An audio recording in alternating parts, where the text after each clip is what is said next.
It seemed like it was longer this week. Well, welcome to Generation Movies. My name is JW Colwell. I am joined as always by my incredible co-host Rich Drees on a dark and stormy night. Where I am Woo! anyway. It will be a dark and stormy night for you in about 5 days because this thing's coming right up the coast. Oh, So I goody. am, Something to look to. yeah. Well, okay. So here's how this show is going to work tonight. Knocking on wood that we get no issues with Hurricane Nicole or whatever tropical subtropical storm Nicole or tropical whatever the hell she is. Mm-hmm. But we're gonna do the show tonight and try to get it in. Because this is a good week. It's a great movie we're going to talk about, and Oh gosh, yeah. I think it's a fan favorite and everything. But Rich, how is your week going? How are things going for you? My week is going pretty good. Outside of like my stupid ass boring day job, but other than Ooh, that, day job. yeah. Other than that, things are great. Black Panther opens tomorrow evening. I saw it on Monday, and it's really good. It's in ways Awesome. very That's good. cathartic about the passing of Chadwick Boseman, as you would expect it to be.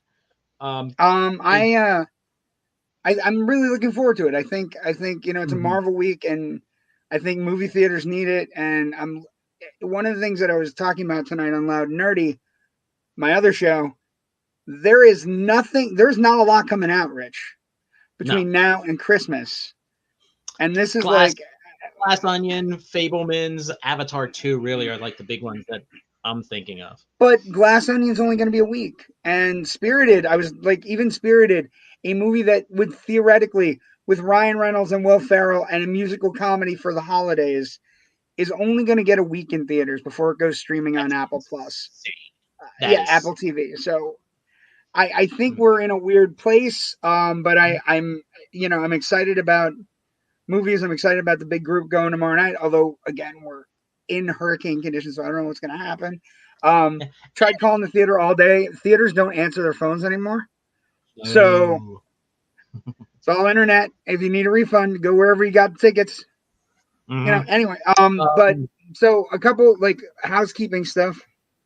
We got to mhm. talk a little bit. We got to get it out there for if you like the show.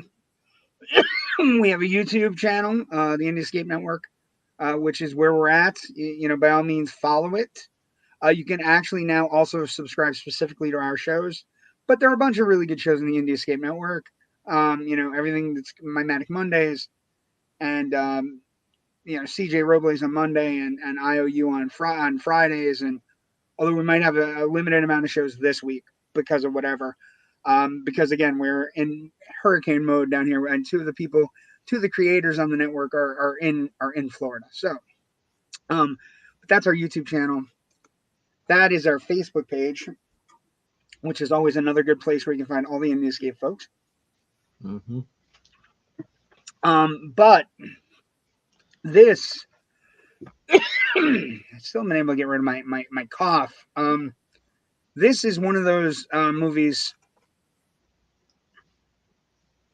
The poster speaks for itself. Stallone with a very big gun, lots of bullets, and the Pacific Northwest also has one of the better taglines when you're taking into account your star's past performances. This time he's fighting for his life, which is hilarious. But this is an interesting movie, and Mhm. it's got a I lot mean, of story. Go ahead. we're gonna get into like the politics and kind of the cultural positioning of this movie in a little bit. But even right off the top, though, I do want to say, people I think are quick to dismiss First Blood because of a successive lack of increasingly subpar sequels. And we'll get to that in Legacy. But, just to reframe people's thinking about this film, this is a really good drama. This is a really good film. we're And this is we're talking kind about this. It's a 90 minute. It's a 93 minute. It is a pulse pounding 93 minutes. It is a Mhm. very short film, which again during production we're going to talk about a little bit. some of the weird stuff with production. But Yeah, it's a pulse pounding 93 minutes where you just like look up and it's over, but it's like so much has happened and so many interesting little set pieces and just like mm-hmm. it is one of I think, those quintessential 80s movies too. Yeah, I think it's interesting because we haven't really, as a culture, cinematically kind of grappled with the idea of Vietnam yet. Outside of like maybe Coming Home and The Deer Hunter, which were kind of like very straightforward. I think this deals with the idea of how society was treating Vietnam vets far more interesting than those other two films. Also, And it's before Platoon, it's before we got the not, you don't want to say glut, but there was a series of more films about Vietnam as we got farther away from the conflict. We were able to try to grapple with it. Born on the 4th of July. Yeah. Platoon. The interesting thing here is you're right. We're gonna get into the politics of it, but let's start with production. Let's start with saying hi to people. Oh, everybody is now chatting. Oh my God. Good evening, friends. Thank you, Ken McKernan. Good to have you back on a Wednesday. Brandon Brooks, what's up, fellas? One of my all-time favorite films, a great action drama, which I say they have been prejudiced, should have left Rambo alone. All would have been fine. Yeah, just leave the fucking guy alone. Let him get a bite to eat. Let him get some food. Wants a burger, and look what you let him get some fucking fries and fucking relax. How good could your diner possibly be in this little town that we have one vagrant here, too many? The Dennehy character. We're gonna get into the cops. He can suck a bag of dicks. He's a bad guy. Joe Ridgely, good evening, gentlemen. First of all, I was a favorite as a kid. Cracks me up that an R-rated movie gets an animated children's cartoon and a video game. Legacy's coming, Joe. You know the rules. we don't talk about. Oh, there's so much legacy at the end. But I also have interesting legacies, weird shit that I dug up that we're going to talk about tonight. Legacy is going to be fun tonight. But yeah, let's start with production. Let's start with that. This went into production in 1972, Rich. And like not the current. Yeah, I mean, I'm hyperbolizing it, but so the book is written in 72. David Morrell writes a little book. It's a 72 novel. It gets optioned by so many people, Rich. So many people. It does go through a parade. They have to be discussed. Just kind of based on the couple of deals that I saw, Morrell, whatever he made from the sales of the book itself, he additionally made like an additional $375,000 in people buying the rights, then the rights lapsing back to him, and then another studio coming selling it to somebody else. Yeah, this guy had a freaking retirement plan with this novel. Just failed versions. Listen, it's the first novel to have residuals. It's the first novel to have residuals. But listen to this development how. So it starts in 72. It's optioned to Columbia Pictures. So right off the bat, $175,000 right off the bat. Yeah. Richard Brooks, very famous director, made a lot of great movies. Looking for Mr. Goodbar, In Cold Blood, like Cat on a Hot Tin Roof, Elmer Gantry, Blackboard Jungle. Like this is not like a dipshit director. This is like an actual like famed Hollywood director. He's given it to it. He looks at it as an allegory about World War II veterans and Vietnam veterans, how they're portrayed, right? He eventually gets tossed off the project. It goes to John Calley. He bought it for Warner Brothers, another $125,000. He's thinking about casting De Niro or Eastwood as Rambo. They make a screenplay. Martin Ritt comes on to direct. And then it bounces again. We get to 77. They have John Badham now set up to direct. It gets sold at that time for $375,000 with John Badham to write and then to direct, and then it gets moved, and then Frankenheimer comes on. It gets bounced around, and eventually it drops to Mario Kassar and Andrew Vajna, right? Who wanted to be the first Carolco picture. Now, if you're watching movies and you've been watching movies as long as I do, and you go Carolco, it doesn't mean a lot. There weren't a ton of movies with the Carolco logo on it, but the ones that were pretty damn important. And like talking Terminator 2, we're talking Toy Soldiers, which is a great underrated one, and a lot of like Carolco movies that were like quintessential 80s movies. Total Recall, right? So you got some Schwarzenegger mixed in with your Stallone. Ken writes, filmed in Canada, go Canada. Yes, Canada masquerading as Hope Washington. You can't hope for in Hope Washington. Get a bite to eat. Anyway, can't get food. At that point, they purchased the rights and spent another $375,000 to Warner Brothers, and then $125,000 to polish the script. Ted Kotcheff, who eventually directs the film, comes on, and he had been working on the project since '76. So he comes on and he offers the role to Sylvester Stallone. But the actors that are attached to Rambo at this point, you have and Sheriff Tassel and to Colonel Troutman. The actors are incredible. The list of people you have ready for the Sheriff Tassel character, you have Burt Lancaster, Lee Marvin that were tossed around. You Lancaster have Lancaster would have been fantastic as the folksy asshole sheriff. Also, Robert Mitchum was tossed around as the Tassel character. In that particular version, Martin Ritt wanted Robert Mitchum as the sheriff and Paul Newman as Rambo. We could have had a Robert Mitchum, Paul Newman Rambo, which don't get me wrong, I love the Stallone version, I love the '82 version, but after watching this past summer's documentary about Paul Newman and having a Paul Newman kick, I got to tell you, if you're putting Mitchum in that energy, that star power could have been really something. Other people that had pieces of the role and different, like the Troutman character, right? Troutman, George C. Scott at one point. In that version, the Badham version, it was Travolta as Rambo, George C. Scott as Troutman, and either Gene Hackman or Charles Durning as Teasel. Frankenheimer's version had Powers Booth, Michael Douglas, and Nick Nolte as Rambo, and eventually picking Brad Davis from Midnight Express. Also, that version offered Dustin Hoffman the role of Rambo, which just blows my mind, the idea that Hoffman could have been Rambo. On, I need to pass out. I'm trying to think about that.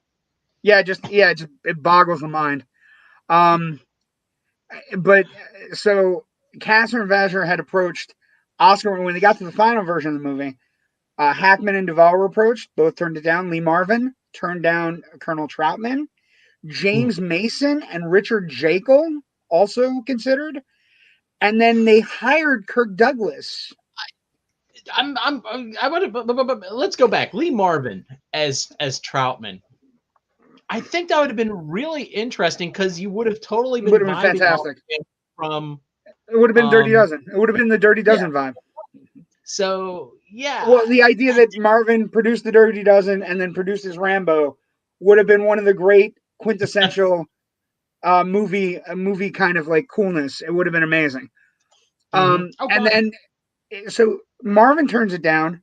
All these other people turn it down. Kirk Douglas takes the role, but he eventually quits because he doesn't like the ending. And the ending is, during production, the ending is always being discussed script-wise. So, and he wanted, like, basically, the original novel ended with a specific way, and Douglas wanted it that way. He had read the novel. He loved the novel from the 70s, right? And Kirk Douglas also coincidentally wanted more screen time for the Troutman character. When they all fall through, Richard Crenna comes in and is hired as a replacement. The funny thing there is, this role would have meant nothing to Kirk Douglas, but to Richard Crenna, it meant the world. It's one of his quintessential roles, right? It's one of a character actor's great, biting the walls roles. Um, so production, like they go through all this stuff. Filming takes place in British Columbia, Canada, as our good friend said. $50 million budget. Um, It, yeah, I want to kind of like take a half step back because I don't think Ted Kotcheff is really remembered all that much these days, which is a shame. I mean, good director, if solid I director. said to you, Weekend at Bernie's, everybody goes, "Oh my God, great movie!" Everybody knows Weekend at Bernie's. They make jokes about it still today. They still reference it today, and that's a Ted Kotcheff movie. No one remembers him for that. He did Uncommon Valor, which also dealt with Vietnam veterans. Um, he did the Disney film Fun with Dick and Jane back in '77. He did Who's Killing the Great Chefs of Europe, which is a great ensemble movie and a great comedy. North Dallas 40 in 1979. He did the Apprenticeship of Duddy Kravitz. The guy has some solid films, and I'm kind of bummed that no one remembers him as much, for this work. Which I mean, Well, and ultimately, it's a weird. It is a weird thing when you. Well, I don't even know that anybody remembers him for this. To be honest, to be fair, I mean, if you mention Ted Kotcheff, you and I might know, and you bring up Weekend at Bernie's and some other things that we might know, switching channels and things like that. But I don't know that anybody knows who directed Rambo, John, First Blood, mainly because of all the things with regards to, like, I think the producers. I think Vassar and Vajna, right? Vanja, right? And I think that Stallone was heavily involved and got to write the script and just did all kinds of things. Wait, hold on, we got some comments. Brandon writes, Dustin Hoffman, laugh out loud, loud, loud, loud, loud. Yes, yeah. I read the Dustin, but his view was, I think Dustin. The interesting side note about Dustin Hoffman was he had seen Jaws and he like his concept of the character was that Rambo was a shark. That basically the quiet killing machine that would be like right in front of you, and you wouldn't even think the person in front of you was a killing machine. Um, now, why not Chuck Norris? They consider literally everyone else Rambo. George C. Scott or Mitchum would have been great. Mitchum, Brandon writes, why not Chuck Norris? They consider literally everyone else for Rambo. George C. Scott or Mitchum would have been great for Troutman. Gene Hackman would have been great too. Glad Krennic got it though. Yes, but Mitchum wasn't up for Troutman. Mitchum was up for the sheriff. And at Yeah. that time, Mitchum had put on a little weight, so he would have been a perfect. Like I could see Mitchum in the hat and the jacket. You know what I mean? I could see it in my mind's eye. And Mm-hmm. also because Mitchum was doing a lot of cool things at that time. And it should be noted too that Brian Dennehy was in Ted Kotcheff's previous film, Split Image, which had come out in January of '82. So they already had like a working relationship, and that probably helped, get Dennehy onto this. Yeah, and I think the people turning it down and the idea that it went through this wacky production phase where everybody wanted to do it. Like, can you imagine a Rambo with Eastwood or De Niro or like the people that were attached to this movie? Where it was insane. Well, And even it as just suggests here, Chuck Norris. Chuck Norris, I think, is a personality more than an actor, and Stallone has since become more of a personality than an actor. But he's still kind of in a phase where he actually, the actor Sylvester Stallone, shows up on set, and especially which is great for what is needed at the end of the movie. I don't think Chuck Norris, as much as I enjoy some of his films, has the chops to do what is required at the end of this movie. one also I think we're in '82 and you'd have to go in and do some research, but I would imagine Chuck Norris at this point, I think he's probably filming Silent Rage, or he's in that like Silent Rage is the one I'm thinking where you have a Chuck Norris. I don't know that he's thought of as, and I think what Brandon's thinking of is that if Yeah, you're thought for. Brandon just in the chat that he's joking about Chuck Norris. Oh, okay, yeah, why not Chuck Norris? Okay, Sorry, that's sorry, fine. missed Okay, that, but yeah, no, misspoke on that one, but I think it's a it's part of it is he's I wasn't. well, he's still doing. with Norris, and it's a valid point though. With Norris, Mhm. all these people about getting all these roles. I think Norris was stuck in whatever, doing like a little bit of karate films, right? He was getting ready to move into other things, Silent Rage. I think Chuck Norris has like 4 movies that are decent. Everything else is kind of junky, but there's like 4 that are. Code of Silence is actually the underrated Chuck Norris movie, but we're getting extra for tonight. And I think even as a joke, it kind of speaks to the idea again that uh, successive entries in this franchise get crappier and crappier. And yeah, maybe around Rambo 3 or whatever, I could see the character being more of a Chuck Norris role than a Sylvester Stallone Well, the role. other thing about that is Norris in 2 years will create his own franchise. He will Yeah. create his own Vietnam franchise, Missing in Action, and create a series of Missing in Action. But the thing, we'll talk about that in Legacy, because frankly, Oh yeah. that's part of the legacy. So Ken McKernan writes, Norris had 2 movies in '82. Yep, I was just looking diving into that. He had Silent Rage, which is a great movie. It's actually a fantastic movie. It's one of the good Chuck Norris movies. That's Chuck Norris fighting like Michael Myers. A little bit weird. And then Brandon writes, agreed, JW. Chuck only a handful of solid Norris performances. He has good movies, but they're not necessarily good. Like, I don't know that Chuck Norris has anything other than what you see in the videos where he's selling stuff online at night. It's the same. He's the same in everything he's in. Stallone was at least a nuance. And actually, I would argue that with this movie, if you put Stallone with talented actors like Dennehy and talented actors like Richard Crenna, all of a sudden Stallone looks way better than he does. We get to a point where, Stallone gets sycophant roles where people are just kind of around him because they're in a Stallone movie. They aren't as good as the character actors he gets here. But the production goes well, right? They never have a problem shooting. It's $50 million budget. Production goes from November to April. Basically, they recreate Hope in basically the small town in British Columbia, Fraser Valley, in British Columbia. Location of the film, it was unseasonably warm when they were filming, because they were hoping for overcast. They were hoping for a little bit of darkness, whatever. But they got snowfall in January, and were able to fix everything and do everything else. Now, the interesting side note here, because it was filmed in Canada, Canada had severe firearms regulations, and all of them had to be imported into Canada. So there's over $50,000 worth of firearms in the film, including all the M16s that the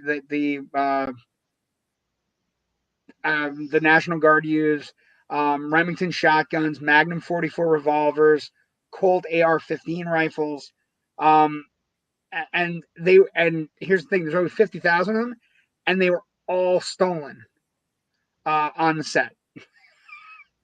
So they lost $50,000 worth of equipment on this movie. And the other big story out of production is the post. The film gets done. They preview it.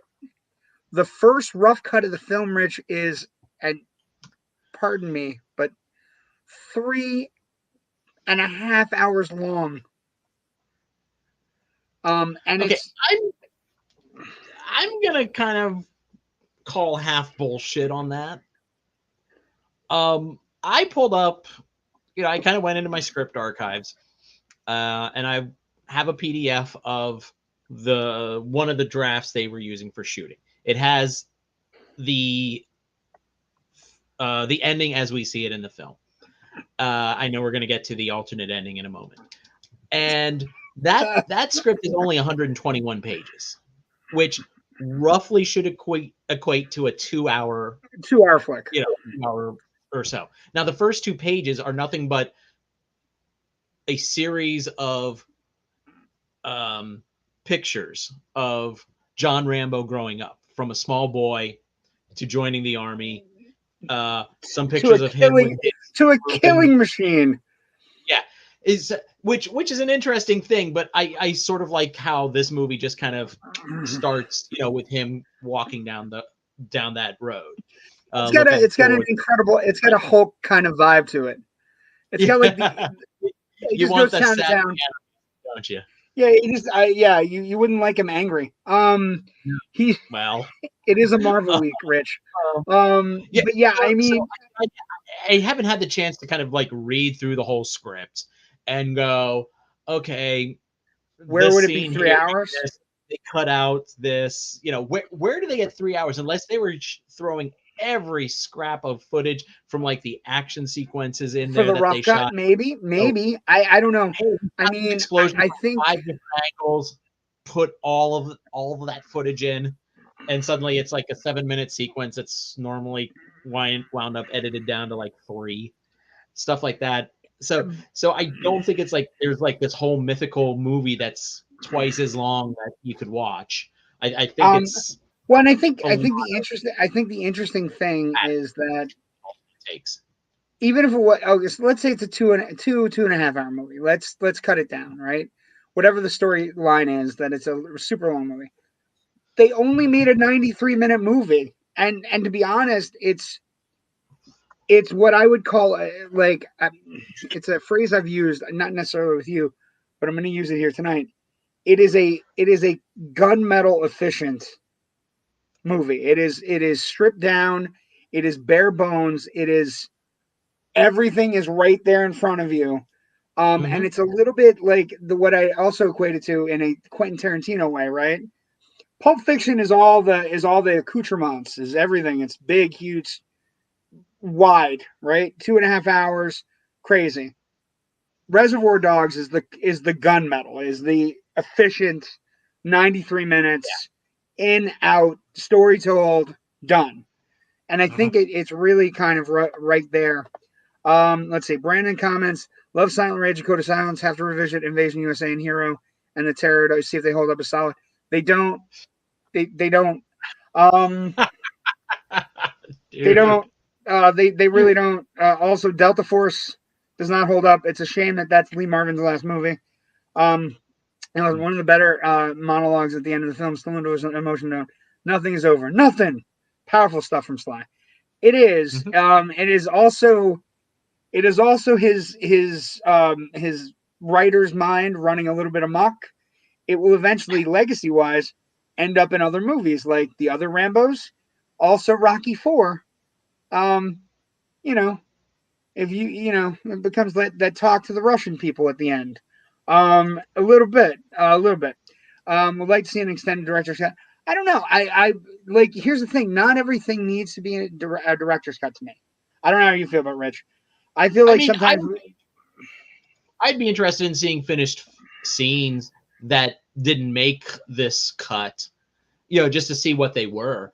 But at this point, I don't feel like there's anything missing really outside yeah, of I one think thing. And it's we'll get to that in a moment. And I think this movie kind of like moves along like nobody's business. It's lean, it's mean, it's a lean, it's mean got a fighting machine it's film. propulsive. It really Yeah. it's a propulsive film. It moves very fast, and it also like there's no extra footage. There's nothing where you go, sometimes when you're watching action movies now, right? They're a little paunchy. Like every Marvel movie is like 2 hours. Like you got out of Wakanda Forever this week, and you said Yeah. it's like 240, right? So every Yeah. every film is a little bit paunchy these days, where you sit back and you go, I don't need this. I don't. Let's and some movies are long and you don't even notice it. But 93 minutes. And in the 80s, we had a scarcity of like the movies were shorter and they were more efficient and they were like I think it was designed to make sure there was enough show times. But now nobody gives a shit because there's so many screens, so it doesn't matter. Yeah. But the production goes well. They do, however, have a problem with the final scene. They have to reshoot the final scene, and they do it in March of '82. And they have two finished shots of the final scene, two different endings. One that's originally from the book, and one that they come up with when the first ending tests so poorly and people are angry at the screening, right? I was reading about the screening that they had for it, And I guess the first ending was basically, you created me, I'm Frankenstein's monster, you need to kill me. And so Troutman kills him, or something along those lines. Or he gives a gun to Rambo and Rambo kills himself or something. What just a horrible, like a downer ending for a really good action movie where the good guy is kind of like not wrong, right? The It protagonist is not it wrong. it feels like a 1970s ending for this movie. Yeah, it feels like yes. Um, and it doesn't fit. Like the ending where they give him a perp walk and he's going to prison and he might and nobody at that point thought it was going to establish a franchise, right? This movie ends with him taking the perp walk, taken to a car, and going to jail, at least Leavenworth, at least or at least somewhere in like a black ops site somewhere where he can be retrained or whatever, borned or something where he's going to be taken off the shelf. And Brandon, you bring this up, excellent stuff. Shout out to David Caruso, Bruce Greenwood, Chris Mulkey as the cops. Yeah, there are a lot of people in this movie. That is not a joke. Jerry Kimura comes in. First of all, it was a great film. The cast totally owned their roles.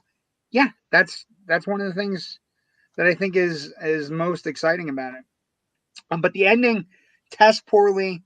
They fix it. They use a secondary ending that they had already shot in March, and it gets released. It gets dropped on the populace, Rich. It gets dropped on the populace, and what does the populace say, Rich? Populace says we like you. Indeed. I'm thinking we're looking at, what was it, about crap, I lost my note here. 47. Yeah. It grosses $47 million in a very tense. Like, there's a lot of movies in opening in October, so it opens against Halloween 3 Season of the Witch, which we talked about last week. It grosses $47 million, which adjusted for box office inflation would be $146 million. Now, And that's that's a mega hit now. That's just US, isn't it? That's just yeah, because one of the most interesting box office signs on this movie. This is the coolest thing I found about any movie we've covered on the show. I'm going to drop it right now. Is everybody ready for this? Really good overseas. This is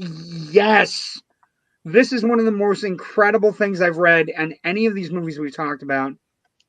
Okay, so it grosses $125 million worldwide on a $15 million budget. It is also the first film ever released in China in 1985. Oh, yes. So 3 years later, it gets released. And get this, folks. This is awesome. You're going to love it. Ready? As the first film released in China, it sold 76 million tickets. Wrap your head around that. That's not box office. That's 76 million tickets. Right? It is the highest for a foreign Hollywood film until 2018. No U.S. film ever goes to China and does as well as Rambo: First Blood. It's the most incredible statistic I've ever read. And 76 million tickets. 76 million tickets, Rich. We're talking Gone with the Wind. We're talking like when you do box office adjusted in inflationary box office, we're not talking about the number of tickets sold. We're talking about the gross, the amount of money. Like, we go to a movie tomorrow night, you and I are paying $15. Our $30 goes into a giant pool, but it's 2 tickets, 76 million tickets, and it had the record until 2018. That's ridiculous. That is an amazing statistic that I can't even wrap my head around. That no other film came close to it until 2018. Incredible, and it's the single coolest statistic I think we've had on the show. I can't, I read that also earlier this week while doing, my show prep. And I think about that and I'm like, okay, this is the first major Hollywood film, big blockbuster to get into China. I mean, they've of course had their own film industry forever. And I'm like, what was the appeal? Was the appeal that, oh, look, America, who we're not on great terms with, is bad the way they treated its citizens, and we feel sorry for this character? Was it just the Like novelty? the anti-American aspect to it. I don't Yeah. know.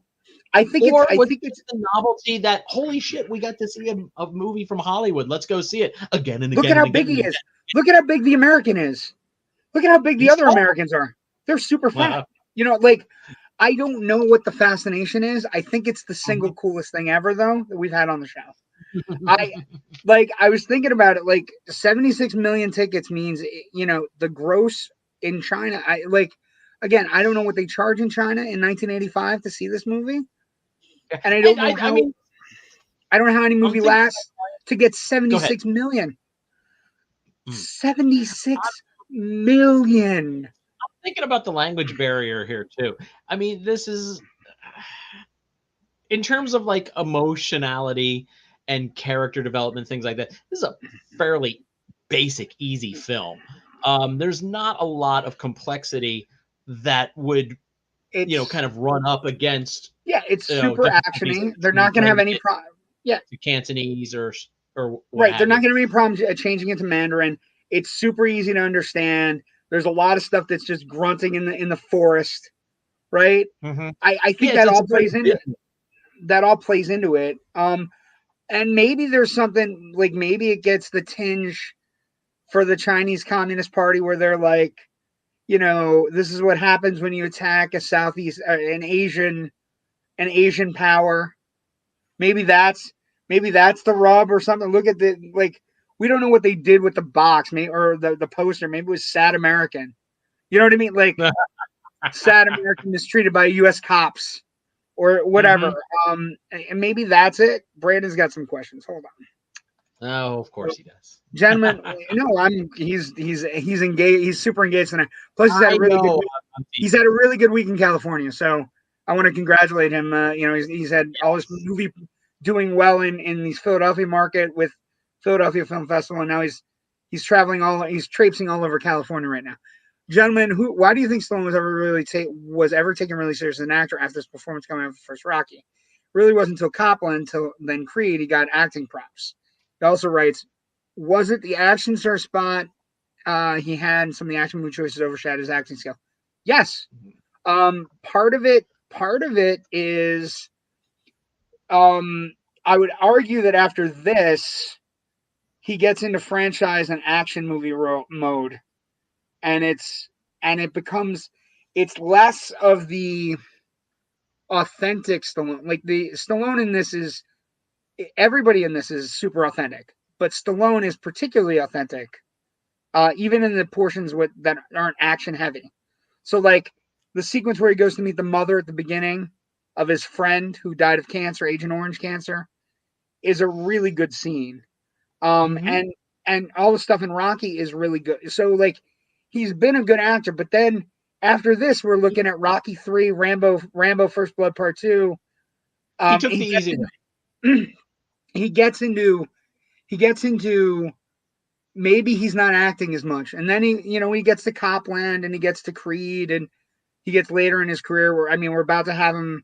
He's about to dominate television screens because he's in a Taylor Sheridan project. This Tulsa King thing is going to be huge, right? Because we love our aging actors doing cool shit like hitting people with bats. So like I think he got away from it. Can you bring up this? Tango and Cash is a fantastic movie that is also terrible. I can say both, right, Rich? It is a fantastically cheesy movie that is also not great, but also really great, and you know how not great it is. But it's astonishingly a lot of not fun. great. It's really not great, but it's also great. I that's how I can explain it. That's how I explain it. Um, it's the kind of movie that you just like you turn your mind off and you're just like you have two of your favorite action icons kind of like just clunking around, and you know, good looking women and weird fucking subplots and a weird Jack Palance performance. But this movie, A 76 weird million Jack tickets. Palance performance is redundant, by the way. I would I argue love that he wasn't weird I'm in literally Shane. He 15 wasn't minutes weird in away from Shane. where he was born, but Yeah, he wasn't weird in Shane.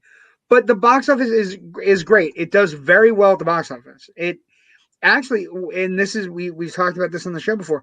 This movie was number one at the U.S. box office for 3 weeks in a row.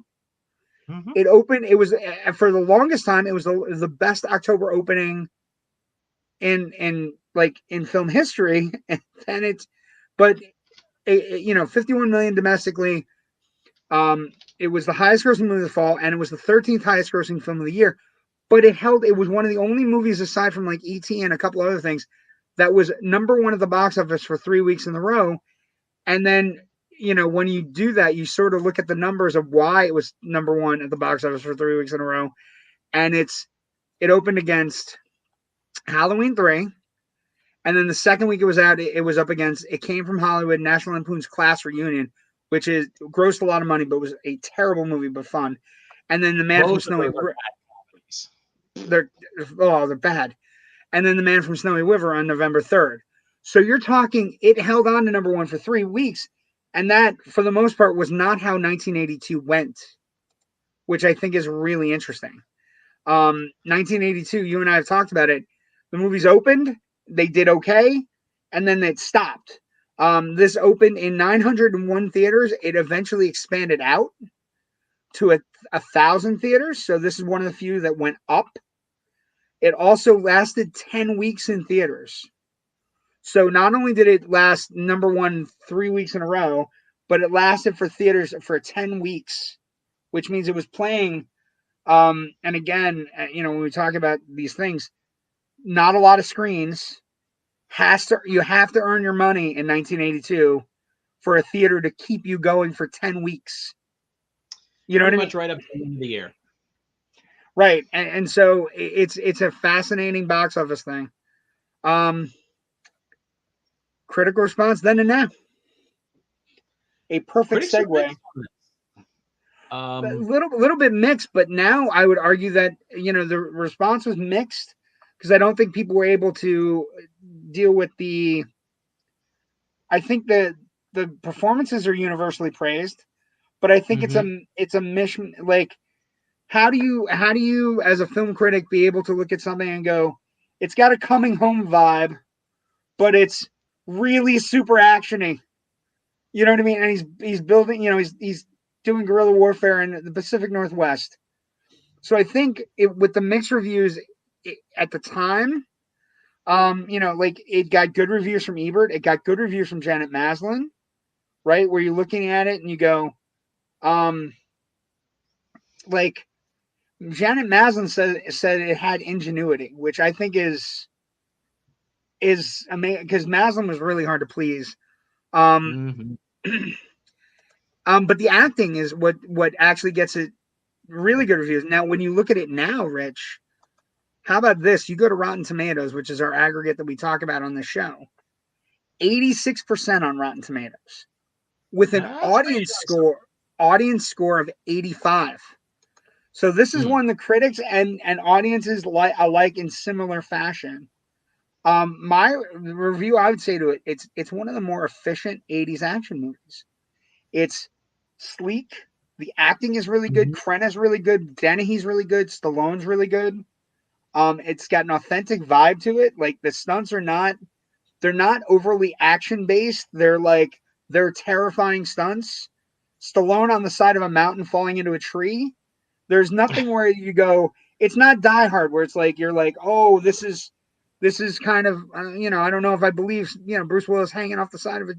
This is Stallone falling into the tree is like just hitting every branch on the way down is like I would I would say out of all of the action that we see in this movie, the biggest ask of the audience, the biggest, okay, we might be pushing things a little bit here, is, the jump off the cliff into the tree and And in then the tree. falling down through the thing. And even at this point, I think, we're so invested, we go along with it. I would have It's said not, rocket launcher cave, but or the end sequence where it's just him kind of running around town setting fire to places, and then he like running around top of a building, kind of like. But I don't think it's not implausible, right? And I no. think one of the things about the critics, and one of the things about looking at this movie, and we're going to talk about it when we get to Legacy in a moment. But the thing about watching this movie, and I would encourage everybody to go back and revisit it. When you watch this one, you're sitting there, and the experience I had rewatching it again is I can't believe how much better this is than any of the sequels. And the thing is, The sequels just go down the action movie thing. They lose all the subtext. They lose everything about the character, I think, and well, he yeah, just becomes he becomes a bot. He becomes a mechanized bot, right? That just goes and kills and does things. But this one, like all of the action, like it has corrupt cops. It has trauma from Vietnam. It has trauma from losing friends. It has, why were we not able to find jobs for all these guys? They're coming back yeah. home. We had a whole series of people just walking the highways in America because we couldn't wrap our minds around they might have had to do some horrible shit. It's very damning, for what some people would consider a piece of fluffy popcorn film. It's very damning. Oh yeah, the talk about who are those Society. people that judge me? Who are those Mm-hmm. people that judge what I did? Uh, It's and I have kind of tangentially here too. I have one question. Okay, we're in a National Guard unit. We're being called in to help track down a fugitive somewhere in the mountain. Let's bring a rocket launcher with us. Who the fuck thought that was a good idea?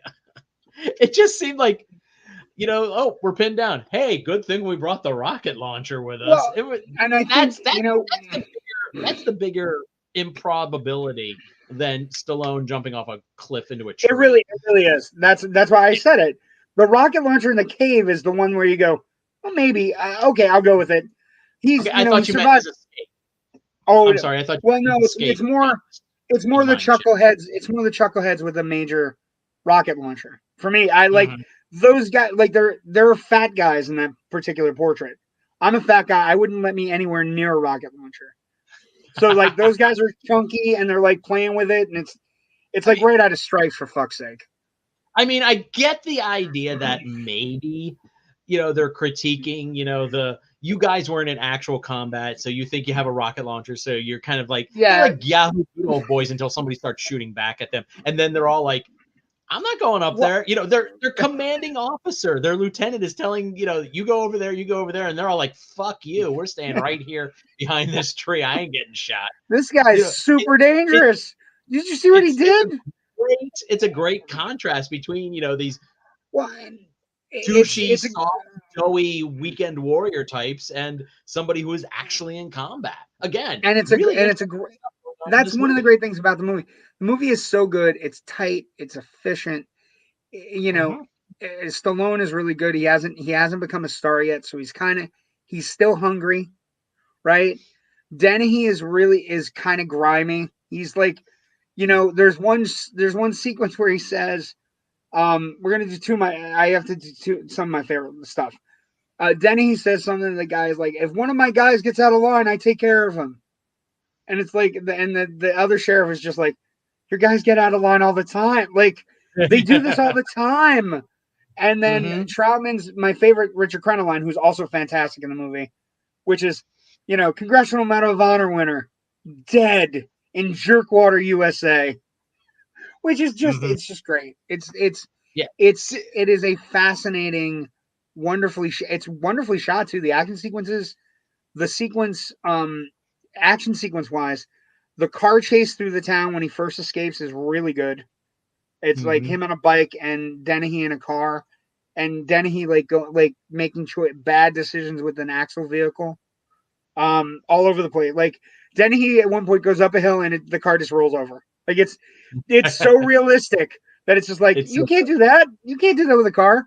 And Stallone even like crashes a bike in a weird like he tries to go up a hill and all of a sudden the bike just kind of shoots out and it looks like the most dangerous stunt ever. Right? It mm-hmm. looks like it's super dangerous. Um there's a gravitas to the film that's not present in the other sequels. No. And there's a realism to the film like that's really very existent. It feels real.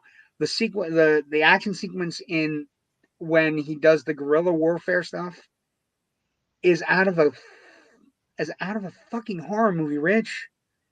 It's terrifying when those people are hitting booby traps. It's like Sylvester Stallone as Saw. You know what I mean? Like it's Not even Saw. I would the way like these guys would suddenly like whoop, he would get them. I was actually thinking a little bit more along the lines of like it's Predator with Stallone as the Predator. Well, and that's actually perfect. That's a perfect thing. I would also argue the interesting thing about that sequence for me is it's not necessarily that he's picking off people one by one. It's that he can pick off others who go to help somebody, and you get it. You get the focus that's the trauma from Vietnam. He's taking what used to happen to him and his comrades in Vietnam, and he puts it on these backwater jerk sheriffs, right? Mm-hmm. And he does it to them because then he gets caught trying to help his guy get out of, the spikes in his legs. So then he gets caught because his guys are screaming. All of his guys at one point or another are screaming in the wilderness. It's terrifically shot. It's well done. I can't get enough of this movie. I have two things I definitely want to address before we kind of go any further. First of Yeah, all, gotcha. one thing we haven't mentioned is the cinematography, really, by Andrew Laszlo. Great, it's he fantastic. Shoots, I mean, the Pacific Northwest looks fantastic here. It's not the opening. Yeah, it's the opening shot. With Stallone comes around the corner, he's walking, and then he starts down the hill towards where there's a house and everything. And the camera pans along to the left, and there's this beautiful lake and everything, and the sun is sparkling off the lake. It's just fantastic. It looks beautiful. It's a picture postcard.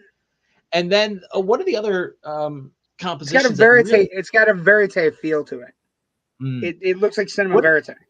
Yeah, one of the other things that really stuck out to me as Stallone's kind of going through the cave and he has the torch and everything.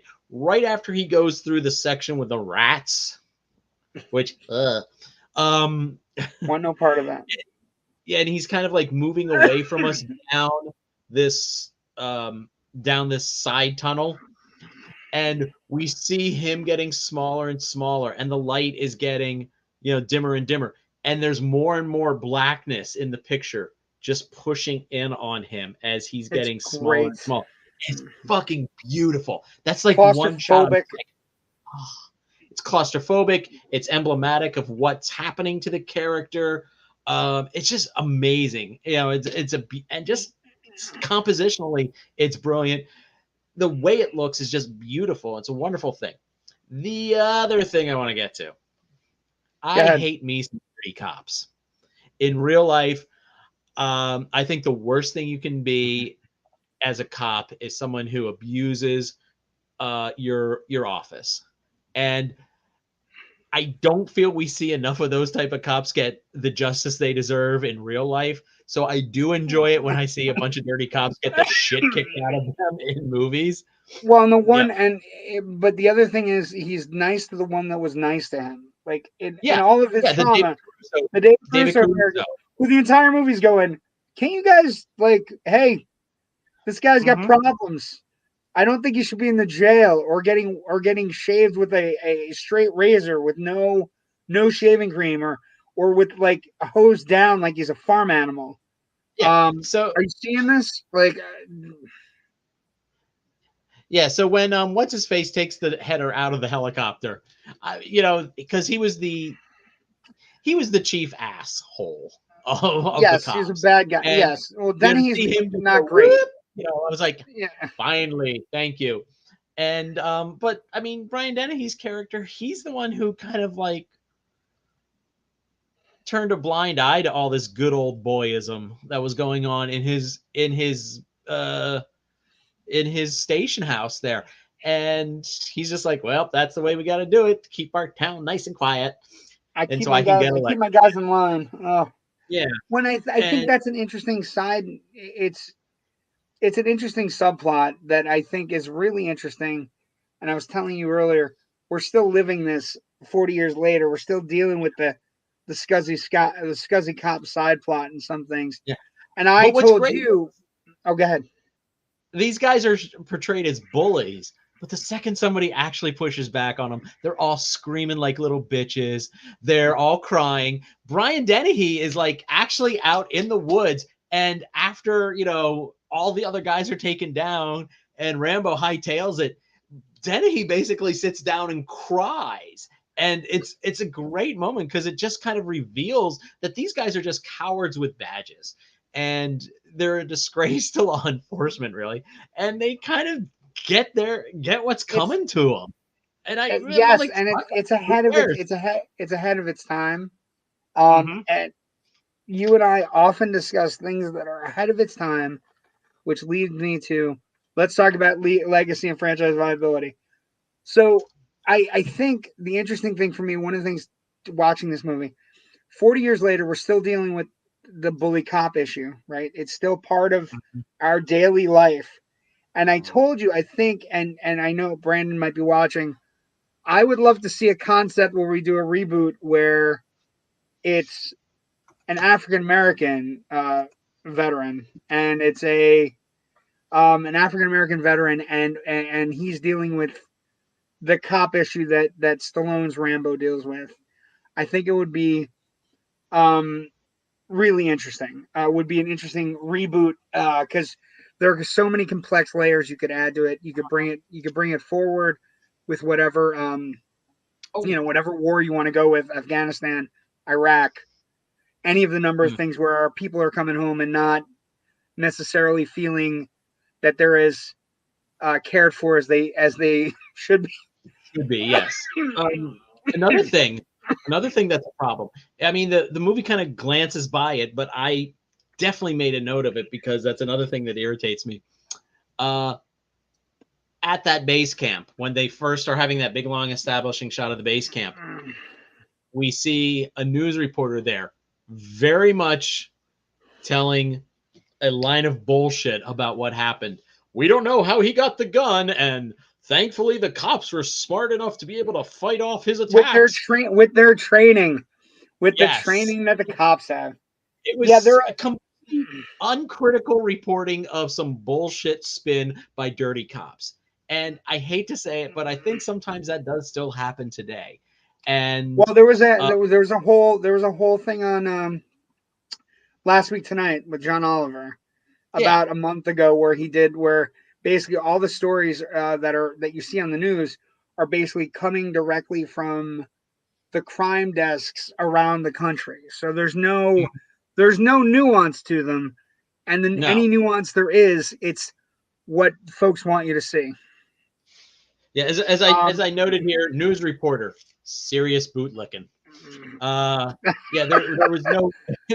The guy was not a good journalist in that he accepted uncritically what he was told by the sheriff's um, office. He just was their PR person for it.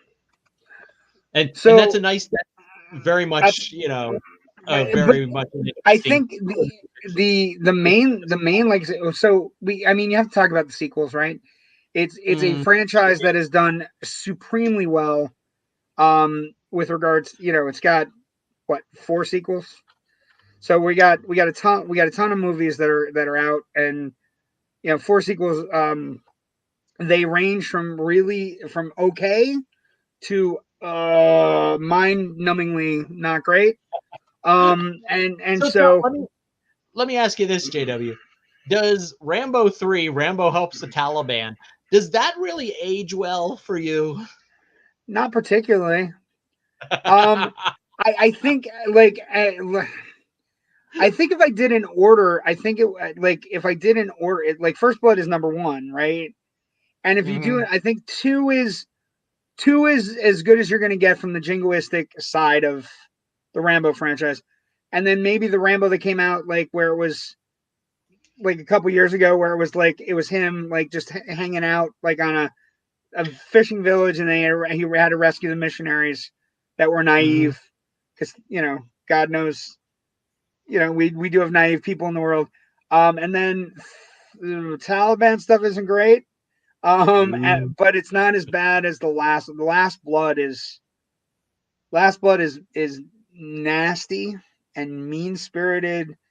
It has gang rapes and Mexican drug cartels, and Mhm. it's what folks might want from the character, but also um, more unpleasant than any of the other films. The other legacy is this. This is the first '80s action movie that gets kind of cloned and kind of everywhere on a wall, right? You got Missing in Action, you got Commando, you got there are so many movies that are kind of derivative of this basic premise. Um, I hear Brandon's got some stuff interesting. I wrote about to direct a film in the wheelhouse of what you just said, JW. But I like your idea about an ethnic version of Rambo that fights back in mountain time. It would be astounding, Brandon. It would be really good. And like, Rich and I were discussing it before the show. Jonathan Majors, he's in everything anyway. He might as well be the new Rambo.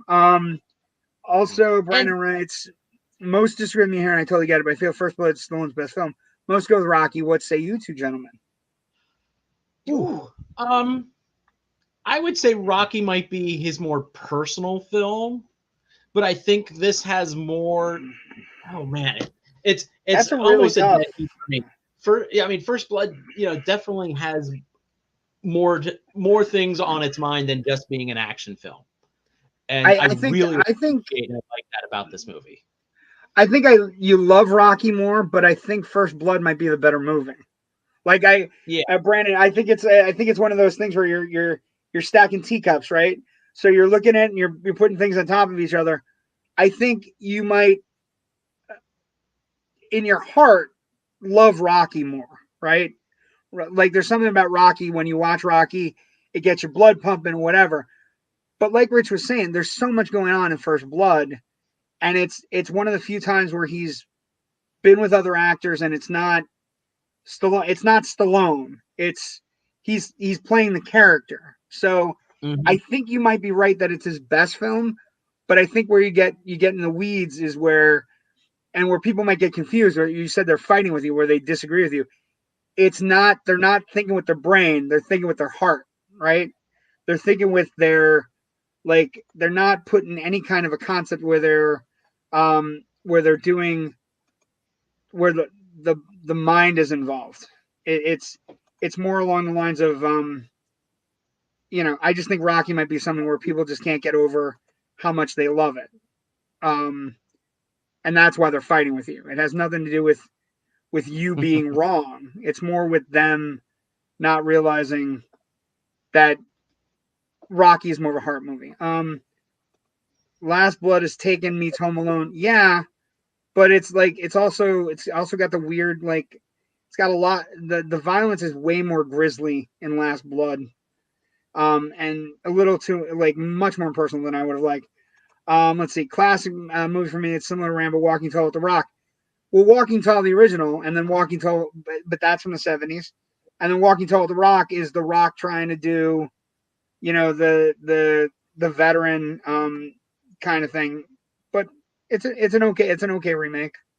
yeah. Um, I, I don't think the Dwayne Johnson's version of Walking Tall holds a candle to the original. no, oh no, um, no, I don't mean like that. But I understand where oh, Ken's coming from. oh, Other legacy stuff that's just ridiculous. Ready? How about a video game? How about the fact that we have a kids cartoon that was on every Saturday morning, which is just ridiculous. How about that in action 2013? figures. Oh, I action mean, figures. they Yes. had action figures. I think they tied into the cartoon, didn't they? They but did tie into the cartoon. before they were like making, you know, action figures and hot toys and um adult, or I don't want to say adult oriented because it sounds like they're like anatomically correct Barbie dolls, but you know what I mean, like you know, the more collector's item type of action figures and stuff like that. Yeah, You it's not know, NECA. No, the market for, these are kids' toys. yeah, These are these are kids' absolutely toys. kids toys. Yes. How about a cartoon? How about a Bollywood remake? How about the fact that we have um I think it's Siddharth Anand. He's making a series of Rambo films. That's basically a last member elite unit in the Indian Armed Forces. Basically comes home and he goes to the jungles and mountains of Himalayas and unleashes mayhem and destruction. So you got a series of these movies. Um, so that's one part of the legacy. Now here's another weird one. Ready? Um, Mm. the legacy of First Blood also gives us, um, and this is something ridiculous. It it brought the knife industry back from the dead in the 1980s because of and this is the name of the knives, Jimmy Lyle and Gil Hibben knives used in the film. One of the people who cover knives, Blade Magazine, basically they gave Moral, the author and the creators of the film, um, awards for bringing the knife industry back from the dead, which is crazy. That's insane that this movie did that. It's also one of the first movies where it established the 80s action thing. Star, protagonist against whatever the bad guy is, and you smush them together and you make an 80s movie. And it's just. Um, I think the franchise doesn't have viability anymore because we're talking about Stallone. He's pushing what, 70 now, so we're in a weird spot with him. Um, but I would Yeah. say, like, I think a reboot could be in place if you took into account, if you change the character a little bit. Now I know people would lose their goddamn minds if we made Rambo an African American, or another race, or another is something. But I think you could get a real interesting kind of like take on it, because the idea we're just picking on a drifter is one thing.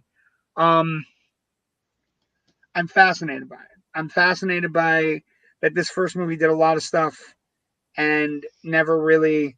I don't know that it gets the credit for being the quintessential 80s movie also. Like, I think that's an interesting side note. Sometimes when we talk about the quintessential 80s action films, I don't know that First Blood is brought up. I think everybody brings up Die Hard. I think everybody brings up Predator. But Mm-hmm. I think it's definitely in that conversation with Die Hard and Predator, right? Oh, As definitely. possibly the best of the 80s has to offer action wise. Brandon writes, let's see. Ronald Reagan as president used to talk about Rambo all the time. Yes, there is no denying that after the first movie, it definitely becomes a conservative talking point. All true. Let's see. Ken writes, this is interesting. 2023 is supposed to have a new TV series, maybe. Yeah, I didn't read that anywhere, but if you can, I trust you. You pay attention every week for us. Um, Joe Ridgely, right? I had a survival knife. Laugh out loud. Yes, you help sustain the knife industry. And then Brandon writes, the modern day action films arose of late in the 80s and then on Die Hard and up to the Expendables, and one were born with this one in mind. Yeah, this is it. This is the definite first of anything. If you're talking missing in action, you're talking, the 80s films that come after it. It is definitely number one. And also, I think the quality is there too. Wait, Ken says it's Rambo New Blood. Is that real? Can't be Yeah, I'm real. just pulling up some stuff here now, as we're talking. Um, No. What is it November like? 2021, head of Millennium, the production company that owns the character, announced that they're actively developing a Rambo television series. Um, And then I guess just recently I must have missed. Oh, that must have been part of the that Variety article that he just did recently. Okay. Stallone did come out and say development on the prequel series was ongoing. So it's a prequel. Maker said Oh, he would like the project to resemble a Vietnam documentary with a series showing how war changes a person. The plot would see John Rambo change from being a popular athlete to what he becomes in the film series. Now, that sounds like basically the first 2 pages of the script that I mentioned way back at the top of the episode here, where they show that series of photographs and stuff like that to show that so progression from All that's an American Boy interesting. to All American Killing. I don't know that I like that. I don't know that I need to see Rambo in. I mean, I guess you could do it, but have we not got past this doing prequel stuff where we learn about our wanton killing machines and it ruins it for us? I Like, do I we? Is it going to I be like mean, First Blood, Anakin? I'm just, I know I you got to think keep the there's. property alive, but I think, I mean, I'm gonna say there's an interesting story to tell there, and if yeah, if they no, kind of I'm not. stick to the thematical ideas in this original film, it can very much be a critique on the American military-industrial complex. It could be a critique on what we do to our own citizenry when we weaponize them, basically, and the fact that we don't have anything to do for them I once that feel, war is over, I and feel that we you have written a better throw these script than what people we're off. gonna get. I feel in the 2 minutes you just talked about it, you've written a better script than what we're gonna get. I think we're just gonna Well, get. Maybe we'll get it. I don't know. call me Hollywood. Um, Call me. that's supposed to be the son of John Rambo series Stallone is developing. Interesting. So one talks like when you're reading it, it sounds like a prequel. Maybe it is his son, but who the hell's sleeping with Rambo? Like what damaged woman is sleeping with Rambo? Um, Also, legacy also has to go into account. Stallone after this movie kind of starts being Stallone, right? Stallone does, he does Cobra, he does Tango and Cash, he does Demolition Man, he does all of these, very actiony movies, and it gets away very far away from being the Rocky and First Blood Stallone. More becomes Rocky 3 and First Blood Part 2 Stallone.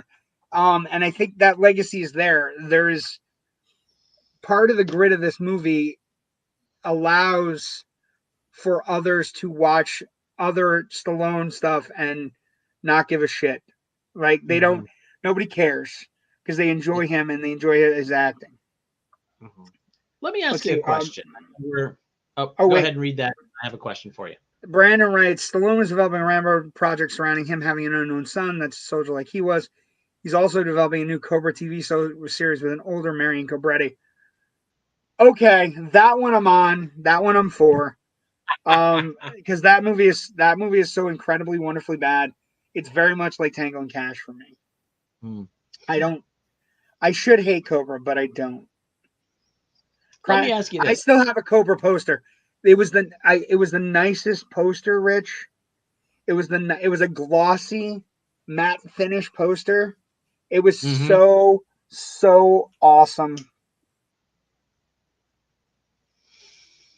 Okay, I'm sorry.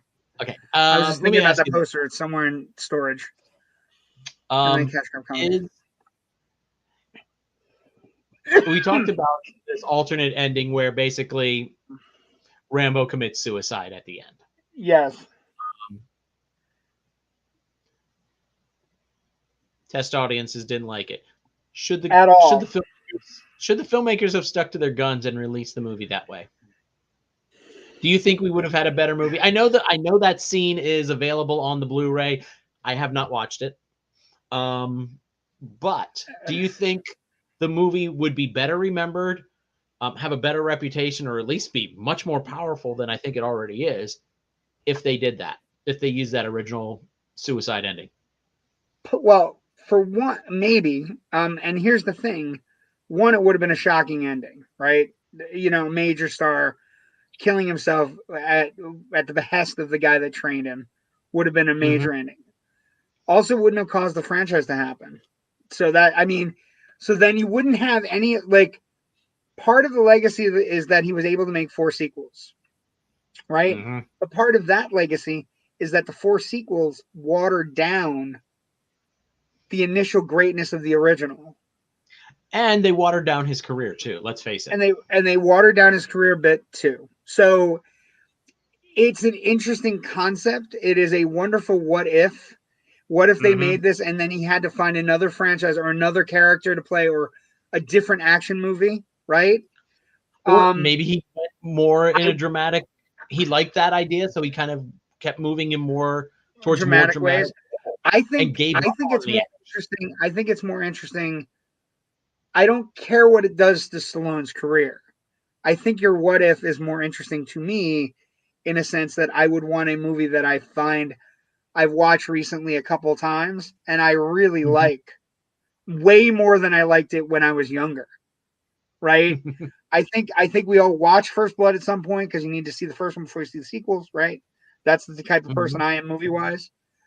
But I think the interesting thing is I think I like this movie more now than I did when I saw it when I was younger, and I think it's Mhm. better now than anything he put out afterwards that were even the schlocky ones that I really like. Right? I think it's probably some of his best work, like Brandon was saying. I think Brandon's onto something that it's his best work. You're never going to get past the love affair with Rocky, right? Rambo's always going to be secondary to Rocky no matter what. Mhm. But I think for me, it's a more interesting concept. I don't give a shit what it does to his career. I give a shit that it makes a movie. If he kills himself at the end, we don't get the sequels. The sequels don't water down the original product, and the original product that I really love gets more kudos than it's gotten. And because it gets overshadowed by the jingoistic, crazy sequels, right? It gets completely overshadowed by the sequels that are okay as sequels and cash grabs and fine. But they're not as like each progressive one is like a Xerox of a Xerox, and it Yes. and it waters down what is a wildly enjoyable and fantastically made action movie from the 80s. Mhm. And I would argue that also you can't get people to watch it because they think it's junk, right? You can't get past they can't get past in their mind Stallone on the front of a poster holding a rocket launcher, or Stallone tying the back. Um, It by the and way, also part of the legacy, it's Gizmo in Gremlins 2 does a Rambo thing at the end. One of my mhm. favorite legacy things. But it's a great And question. another time it's riffed in a comedy movie in Weird Al's UHF. Yeah. Well, no, yeah. It's He does a whole Rambo they is do a is whole one of Rambo riff. It's like right. 4 or It's 5 minutes long. it's And he's it's in that it's one of the ridiculous one of the muscle suit. but Mm. but the riffs, Rich. Interestingly enough, the riffs are not about First Blood. The No. riffs are about the Rambo franchise, the Yeah. movies that come after the fact. Because you can't riff on a movie that's great. You can only riff on stuff that becomes a parody of itself, and that's so. Maybe it becomes better because it doesn't create the franchise. And so your theory, your posit of if they do the thing where Troutman gives him a gun, he kills himself, that's the end of the movie. It ends the franchise. It makes First Blood. It makes the ending more memorable. Although for the 80s, very dark, and especially 1982, super dark. Although we do have dark films in 82, Mhm. but it also creates the concept that it it kind of like encases the film in amber and protects it from itself, from its worst leanings. Mhm. So maybe you're right on that, but I think that's a great place to end tonight. Oh. Where can people find you and your other great theories like that online? It's a wonderful question, and I think I think it's interesting because I think you could look at it two ways. You can look at it to protect the film or to protect Stallone Mm-hmm. himself, right? Because if they do the original ending, it's depressing and maybe the movie isn't as big a hit as it is. But it also takes a really good movie and turns it into it's a 7 ending. You know what I mean? It's a crying game moment. It's a Sixth Sense ending. It's an ending that completely destroys you in an 80s fashion Mm-hmm. where other 80s stuff doesn't really get even close. I do love throwing these curveball questions at you because Well, and it's fun. It's I fun to hope I watch you answered it. really think about those and play that out. I And hope I hope I it's answered it well. I oh like yeah, absolutely did. I think it's because I think it's a two prong like it because not only would it affect the film and protect it, it would also protect him. Like Mm. it becomes this weird like it becomes a double positive for Stallone and the movie. So great question, good stuff. I hope everybody when they make comments, I would ask everybody who's listening to the podcast or watching the podcast, wherever you're watching it, put comments down on whether or not you think the original sequel would be best. Actually, watch the original sequel or original not sequel, the original ending, and then tell us what you think because that's what I'm gonna do after the show because I didn't know it existed. So I'm gonna go watch it after the show. But where can Yeah, I'm people gonna. find you if they're trying to find you online? Because we've gone way over time. I know we are But it's a bad good people movie, today. so I don't give a shit. Who cares? Oh yeah, I can be found. All my writing about film can be found in one convenient location, filmbuffonline.com. Um, my other podcast that I do with my very good friend Natasha Bogutsky, the Big Picture Podcast, can be found at thebigpicturepod.com, although there is a link to it at Film Buff Online. And I am shooting my mouth off on Twitter as it's collapsing all around us. And my handle there is at Film Buff Rich. Haven't decided if I'm going If we're to gonna move to leave or another, not? Yeah. That's yeah. I was gonna yeah, ask. Okay. or where Um. I'm going to go to either. So Yeah. I heard Mastodon is where all the erudite folks are going. Anyway, you can find that's me JW the Movie Guy on Facebook, JW the Movie Guy on the Twitter, which again, as Rich is saying, is collapsing all around us as we speak. You can also find me on Facebook at JW the Movie Guy. Also, we do a wonderful podcast called Loud and Nerdy with Paul Spratt, who's a pretty good comedian, pretty great comedian actually. And great. we do that every Wednesday night before the show. And then you can find us at our group, Loud and Nerdy, the group, which is about 700 people, all like-minded, fun people looking for pop culture stuff, fighting about different things. And you know, you can hopefully find me surviving a hurricane this weekend or this week. One more thing, Brandon says, stay safe in Florida, Jabby. You as well, if you're watching, Joe. Sending good vibes both your ways. Thank you, Brandon. We will be back next week. Oh, that's it. We will be back next week. And we don't have to cancel because I didn't have to cancel this episode. But here's the thing. What will we be talking about next week, Rich? Boom. Ooh. The most fun you'll ever have being scared. The Halloween's Masters of never ending on Terror this show. and the Macabre. George A. Romero and Stephen King bring you Creepshow. This is still one of the great movie posters of all time. Like this is a fantastic, wonderful, I love movies movie poster.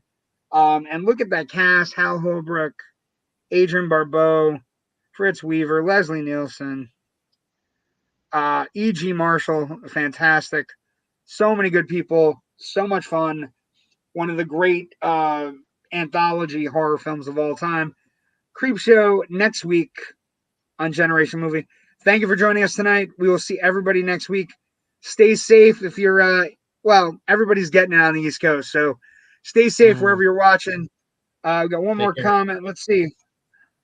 Oh boy, Adrian Barbeau, Ted Danson, on and on. So many people in this movie. Have a great week.